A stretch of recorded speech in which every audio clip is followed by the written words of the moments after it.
Assalamu alaikum everyone, this is me Ayaz and today we are going to learn about the water. Okay water जो है वो एक polar molecule है जो कि मोस्ट अबंडेंट कंपोनेंट है एक लिविंग सेल में. ठीक है, so it is a polar molecule which is most abundant component in living cell. ठीक है, वाटर का जो वॉल्यूम होता है ना वो वेरी करता है फ्रॉम 70 to 90%. और लाइफ एक्टिविटीज़ जो होती हैं वो इस वाटर की प्रेजेंस की वजह से ही होती हैं. सबको वाटर का फार्मूला पता है H2O. तो ये शो करता है कि वाटर की फार्मूला में वाटर का जो मॉलिक्यूल है उसमें दो हाइड्रोजन के एटम्स हैं. ठीक है, दो हाइड्रोजन के एटम्स हैं और एक ऑक्सीजन का एटम है. ओके, और जैसे कि वाटर एक पोलर मॉलिक्यूल है, पोलर मॉलिक्यूल, तो इसके पास स्लाइटली नेगेटिव चार्ज भी होगी और स्लाइटली पॉजिटिव चार्ज भी मौजूद होगी. अच्छा, जो ये स्लाइटली नेगेटिव चार्ज वो इस ऑक्सीजन के एटम पर मौजूद होती है. ठीक है, और जो स्लाइटली पॉजिटिव चार्ज है ना वो इन दोनों हाइड्रोजन्स के एटम्स पर मौजूद होती है. ये वाटर का मॉलिक्यूल है, ये ऑक्सीजन एटम है जिस पर जो है स्लाइटली नेगेटिव चार्ज अवेलेबल होती है और ये हाइड्रोजन के दो एटम्स हैं जिन पर स्लाइटली पॉजिटिव चार्ज होती है. और ऐसे मॉलिक्यूल को हम डायपोल कहते हैं. ठीक है, dipole, a molecule with such a charge difference is called dipole. Okay, water में दो टाइप्स के बॉन्ड्स होते हैं. मैं वाटर मॉलिक्यूल की बात नहीं कर रहा. वाटर मॉलिक्यूल में सिर्फ एक बॉन्ड मौजूद होता है known as polar covalent bond. Polar covalent bond. Water के मॉलिक्यूल्स एक दूसरे से एक और बॉन्ड से भी कनेक्टेड होते हैं known as hydrogen bond. Hydrogen bond. अगर कोई आपसे पूछे कि वाटर के एक मॉलिक्यूल में कितने बॉन्ड प्रेजेंट होते हैं तो आपने पोलर कोवेलेंट बॉन्ड बताना है. ठीक है, बट अगर आपसे कोई पूछे कि वाटर में कितने बॉन्ड प्रेजेंट होते हैं तो आपने ये पोलर कोवेलेंट बॉन्ड भी बताना है as well as hydrogen bond भी आपने बताना है. ओके, वाटर मॉलिक्यूल्स के बारे में थोड़ा और डिटेल में पढ़ते हैं अब, और थोड़ा इस पोलर कोवेलेंट बॉन्ड को भी डिस्कस करते हैं. ओके, तो ये वाटर मॉलिक्यूल है, वाटर का एक मॉलिक्यूल है. ऑक्सीजन का जो एटॉमिक नंबर है वो है 8 और हाइड्रोजन का एटॉमिक नंबर 1 होता है. ओके, तो ऑक्सीजन का जो फर्स्ट शेल होता है उसमें 2 इलेक्ट्रॉन होते हैं और जो आउटर मोस्ट शेल होता है ऑक्सीजन का उसमें 6 इलेक्ट्रॉन्स मौजूद होते हैं. अकॉर्डिंग टू ऑक्टेट रूल तो ऑक्सीजन को जो है उस लास्ट शेल में 8 इलेक्ट्रॉन्स मुकम्मल करने होते हैं टू बिकम स्टेबल. ओके, और हाइड्रोजन के पास 1 इलेक्ट्रॉन होता है, लेकिन अकॉर्डिंग टू डुप्लेट रूल इस हाइड्रोजन को जो है अपने शेल में 2 इलेक्ट्रॉन्स कंप्लीट करने होंगे टू बिकम स्टेबल. ओके, तो इस ऑक्सीजन की आउटर मोस्ट शेल में 6 इलेक्ट्रॉन्स हैं, लेकिन ये ऑक्सीजन जो है इन दोनों हाइड्रोजन्स के बीच में कोवेलेंट बॉन्ड प्रोड्यूस करता है. ठीक है, तो ये जो 2 इलेक्ट्रॉन्स होते हैं हाइड्रोजन के, ये इसके अराउंड यानी ऑक्सीजन के अराउंड भी रिवॉल्व करेंगे, यानी जो है ऑक्सीजन की वैलेंसी भी कंप्लीट करेंगे. ऑक्सीजन का जो ऑक्टेट रूल है उसको भी कंप्लीट करेंगे. हाइड्रोजन भी जो है वो अपना डुप्लेट रूल कंप्लीट करेगी. ठीक है, ये तो केमिस्ट्री का टॉपिक है लेकिन मैं आपको थोड़ी सी नॉलेज दे रहा हूँ, थोड़ा सा समझा रहा हूँ इस पोलर कोवेलेंट बॉन्ड और हाइड्रोजन बॉन्ड के बारे में. सबसे पहले पोलर कोवेलेंट बॉन्ड को हम यहाँ पर थोड़ा बहुत डिस्कस करने जा रहे हैं. ठीक है, तो आप सबको पता है कि जो इलेक्ट्रोनेगेटिविटी होती है वो इस ऑक्सीजन की ज़्यादा होती है एज़ कम्पेयर टू हाइड्रोजन. ठीक है, ये जो इलेक्ट्रॉन्स होते हैं ना हाइड्रोजन के, तो ये ऑक्सीजन अपनी तरफ पुल कर जाता है. ठीक है, जिसकी वजह से ऑक्सीजन पर स्लाइटली नेगेटिव चार्ज प्रोड्यूस हो जाती है और इन दोनों हाइड्रोजन्स पर स्लाइटली पॉजिटिव चार्ज प्रोड्यूस हो जाती है. अच्छा, इलेक्ट्रोनेगेटिविटी एक ताकत है, एक कुव्वत है एटम की या फंक्शनल ग्रुप्स की जो कि इलेक्ट्रॉन्स को अट्रैक्ट करती है अपनी तरफ. ठीक है, electronegativity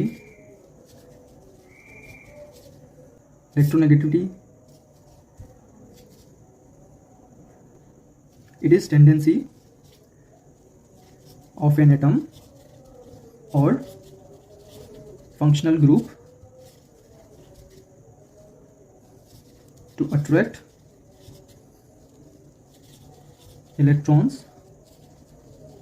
toward itself. okay, polar covalent bond जो है वो इस इलेक्ट्रोनेगेटिविटी के डिफरेंस की वजह से प्रोड्यूस होता है, बनता है. ओके, अच्छा, कोवेलेंट बॉन्ड का एक और टाइप है नॉन पोलर कोवेलेंट बॉन्ड. हम वो भी थोड़ा बहुत यहाँ पर डिस्कस कर लेते हैं, आपको काम आएगी ये चीज़. Non polar covalent bond. Polar covalent bond ये एक ऐसा बॉन्ड है जिसमें टू एटम्स अपने इलेक्ट्रॉन्स इक्वली शेयर करते हैं, ठीक है, इक्वली शेयर करते हैं। फॉर एग्जांपल हाइड्रोजन का एटम, सॉरी एटम नहीं, मॉलिक्यूल H2, ओके। तो हाइड्रोजन का जो एटॉमिक नंबर है वो है 1, उसके पास एक इलेक्ट्रॉन होता है, लेकिन हाइड्रोजन मोस्टली अपनी मॉलिक्यूल की शक्ल में पाया जाता है। यानी जो हाइड्रोजन एटम है वो एक और हाइड्रोजन एटम के साथ नॉन पोलर कोवेलेंट बॉन्ड बनाएगा, यानी जो ये दो इलेक्ट्रॉन्स हैं वो इसके अराउंड भी रिवॉल्व करेंगे और इसके अराउंड भी, यानी ये जो है अपना डुप्लेट रूल कंप्लीट करेगा इससे, ओके, डुप्लेट रूल। अब देखें इक्वली शेयर होंगे तो इसकी वजह से यहाँ कोई चार्ज प्रोड्यूस नहीं होगी, ठीक है, यहाँ पर कोई चार्ज प्रोड्यूस नहीं होगी क्योंकि इलेक्ट्रोनेगेटिविटी दोनों एटम्स की सेम है, ओके। दोनों एटम्स की इलेक्ट्रोनेगेटिविटी जो है वो सेम है। इलेक्ट्रोनेगेटिविटी का जो डिफरेंस है यहाँ पर प्रोड्यूस नहीं होगा, जिसकी वजह से कोई चार्जेस प्रोड्यूस नहीं होंगी, तो इसलिए यहाँ पर non polar covalent bond produce होगा, ओके। अब हाइड्रोजन बॉन्ड को भी थोड़ा बहुत डिस्कस कर लेते हैं। अच्छा, हाइड्रोजन बॉन्ड जो है वो एक वीक अट्रैक्टिव फोर्स है। हाइड्रोजन बॉन्ड जो है वो एक वीक अट्रैक्टिव फोर्स है जो slightly positive hydrogen atom of one molecule और slightly negative atom of another molecule के बीच में होती है, okay. Hydrogen bond is weak attractive force between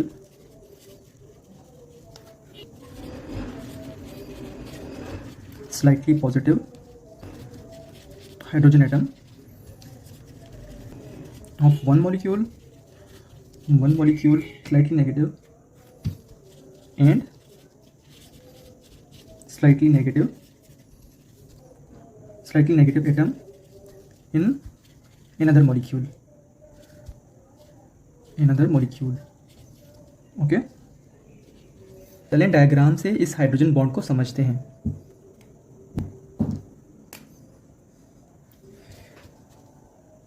देखें ये एक वाटर का मॉलिक्यूल है, ठीक है,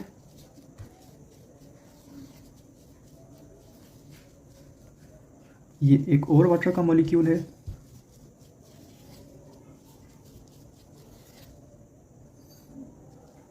ये एक और वाटर का मॉलिक्यूल है,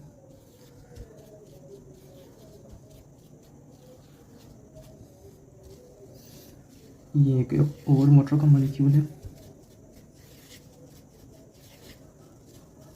और ये एक और वाटर का मॉलिक्यूल है, okay.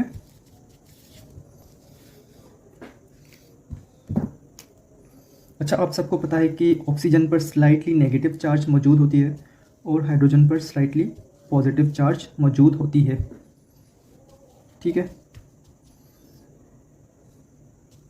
Slightly negative, slightly positive.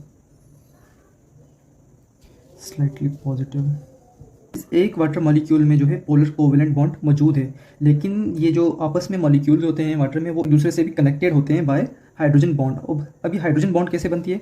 अच्छा देखें, हाइड्रोजन के पास भी स्लाइटली पॉजिटिव चार्ज मौजूद है और इस ऑक्सीजन के पास स्लाइटली नेगेटिव चार्ज मौजूद है। तो पॉजिटिव और नेगेटिव तो एक दूसरे को अट्रैक्ट करते हैं ना, तो ये इनके बीच में हल्की अट्रैक्शन प्रोड्यूस होगी, ठीक है। वीक अट्रैक्टिव फोर्स इनके बीच में प्रोड्यूस होती जाएगी स्लाइटली नेगेटिव और स्लाइटली पॉजिटिव के बीच में, ठीक है, ऐसे, ओके। तो इस वीक अट्रैक्टिव फोर्स को ही हाइड्रोजन बॉन्ड कहा गया है, ओके। सो यही हाइड्रोजन बॉन्ड है। सो सिंपल, कोई मुश्किल इसमें नहीं थी, कोई मुश्किल सी बात नहीं थी इसमें। हाइड्रोजन बॉन्ड बहुत ही आसान है समझना। आई होप आप सबको ये समझ आया होगा, हाइड्रोजन बॉन्ड का भी कॉन्सेप्ट आपने समझ लिया होगा, ओके। अच्छा, एक बात हमेशा आप याद रखना, water molecule only makes 2 bond, ठीक है। वाटर का जो एक मॉलिक्यूल होता है वो सिर्फ 2 बॉन्ड प्रोड्यूस करता है, 1 2, ओके। बट जो वाटर का मॉलिक्यूल होता है वो 4 एटम से लिंक कर सकता है, 1 2 3 4, ठीक है। तो एक वाटर का मॉलिक्यूल 4 मॉलिक्यूल से, यहाँ एटम्स ही कह लें, ये ऑक्सीजन एटम है ना, हाइड्रोजन एटम, तो आप एटम कह लें या मॉलिक्यूल कह लें, ठीक है। लेकिन आपको ये कॉन्सेप्ट समझना होगा कि जो वाटर का एक मॉलिक्यूल है वो 4 मॉलिक्यूल्स या फिर 4 एटम से लिंक करता है और वाटर के एक मॉलिक्यूल में सिर्फ 2 बॉन्ड मौजूद होते हैं, okay. Now biological properties of water. So water behave as base solvent, behave as based solvent, ठीक है, because it is charged, that's why water is a good solvent, good solvent. और water को universal solvent भी कहा गया है। Water is also universal solvent. Okay, जो charged या पोलर मॉलिक्यूल्स होते हैं जैसे साल्ट्स, शुगर या फिर अमाइनो एसिड्स, वो जल्दी डिसॉल्व हो जाते हैं इस वाटर में, ठीक है, वाटर में। ओके, दैट्स वाई ये जो साल्ट, शुगर और अमाइनो एसिड हैं वो हाइड्रोफिलिक कहलाते हैं, ठीक है,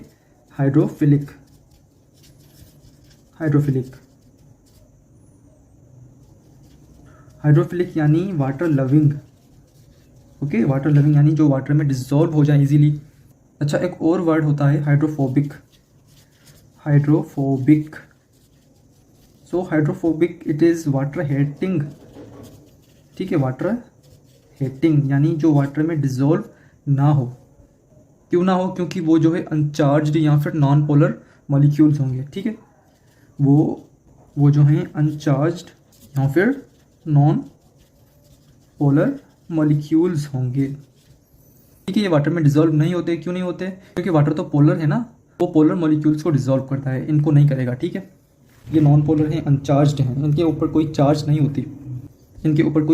नहीं होती, जैसे लिपिड्स भी जो हैं वो हाइड्रोफोबिक हैं।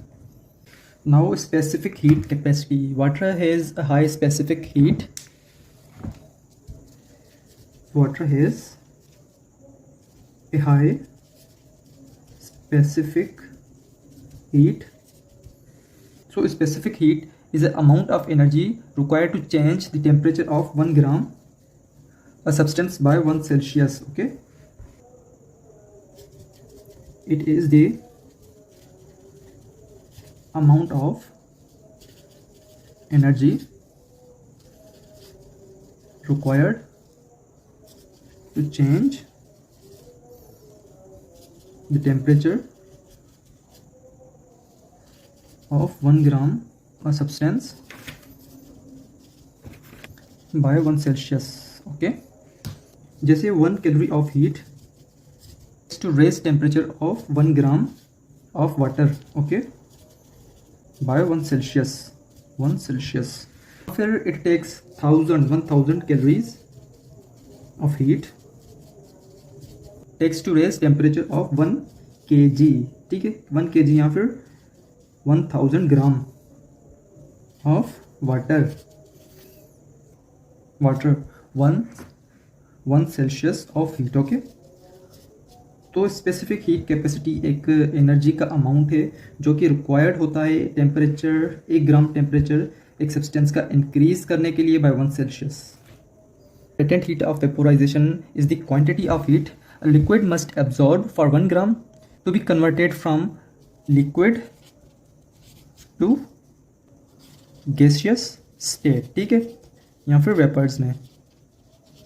यानी ये भी जो है हीट की क्वांटिटी है जिसमें जो है एक लिक्विड एब्जॉर्ब करता है for 1 gram to be converted, जो कि कन्वर्ट हो जाता है from liquid to gaseous state, ठीक है। It is quantity of heat liquid must absorb for 1 gram to be converted from liquid to gas state, ठीक है, गैस या gaseous state या फिर वेपर्स में। Okay, water require a lot of energy to change state from liquid to gas. 580 calories of heat are required to change 1 gram of water to vapour state. Okay, अच्छा, water जो है वो 580 कैलोरीज heat absorb करता है to change its state from liquid to gas. Okay. अच्छा, water is an amphoteric molecule. क्यों? क्योंकि जो वाटर है वो एक्ट करता है as an acid as well as base. ठीक है, तो वाटर जो है वो एसिड की तरह भी एक्ट करता है और बेस की तरह भी एक्ट करता है। As we know water can form ions. H2O से जो है वाटर OH आयन या हाइड्रोक्साइड आयन प्रोड्यूस करता है, हाइड्रोक्साइड आयन। और वाटर से जो है हाइड्रोजन आयन भी प्रोड्यूस होते हैं, हाइड्रोजन आयन्स। ओके। और वाटर जो है वो इक्वल नंबर में हाइड्रोजन आयन्स भी प्रोड्यूस करता है और हाइड्रोक्साइड आयन्स भी प्रोड्यूस करता है। अच्छा, एसिड वो होते हैं जो कि हाइड्रोजन आयन्स को रिलीज़ करते हैं।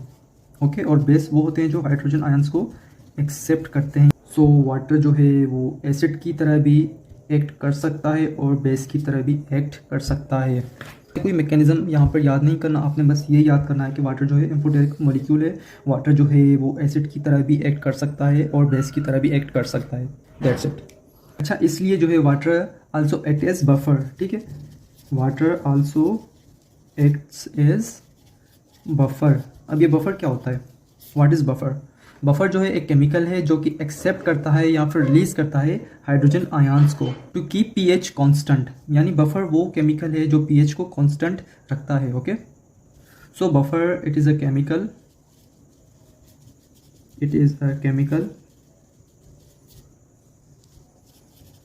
दैट एक्सेप्ट्स या फिर releases hydrogen ions is necessary to keep pH constant। अब pH के बारे में तो आप सबको पता ही होगा। बेहतर ये होगा कि हम pH की तरफ अभी ना जाएं क्योंकि वीडियो बहुत लंबी हो जाएगी। तो वाटर सेल में pH मेंटेन करता है और प्रिवेंट करता है any interference in the metabolism of cell. ठीक है, water maintains pH in cell. Water prevents any interference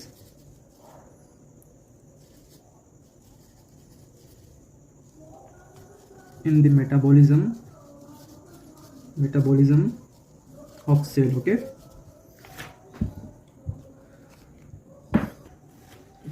Now cohesive force in water molecule. Water molecules stick together due to hydrogen bonds, so water has high cohesive force. Water has high cohesion। और क्यों high होती है? Just because of hydrogen bond. ठीक है, just because of hydrogen bond. Okay. Water contains both cohesive force as well as adhesive force. ठीक है, both cohesive force and adhesive force. अब cohesive और एडहेसिव फोर्स का तो कॉन्सेप्ट आप सबको पता ही होगा। कोहेसिव फोर्स वो फोर्स है जो सिमिलर मॉलिक्यूल्स में होती है। ओके, सिमिलर मॉलिक्यूल्स में होती है। और एडहेसिव फोर्स वो फोर्स है जो कि डिससिमिलर यानी डिफरेंट मॉलिक्यूल्स में होती है। ठीक है, डिफरेंट मॉलिक्यूल्स में होती है। अब कोहेसिव फोर्स जैसे आप मर्क्यूरी देख लें तो उसके अंदर कोहेसिव फोर्स होती है, सिमिलर मॉलिक्यूल्स में होती है। वो मर्क्यूरी जो है वो किसी दूसरी चीज़ से चिपकता नहीं है, ठीक है। एडहेसिव फोर्स जो है वो वाटर में अवेलेबल है। जैसे वाटर आपके हैंड पर लगता है तो आपको महसूस होता है वो, और आपके हैंड पर चिपकता भी है। तो ऐसे जो है मर्क्यूरी आपके हैंड पर नहीं चिपकेगी। Okay, so it shows water contain both cohesive force as well as adhesive force. So this explains why long columns of water can be sucked up by tall trees. Okay, आज का हमारा यही topic था। Our next topic is organic molecules. So that's all for today. Thank you so much. अल्लाह हाफिज़, अपना ख्याल रखिएगा। Thank you.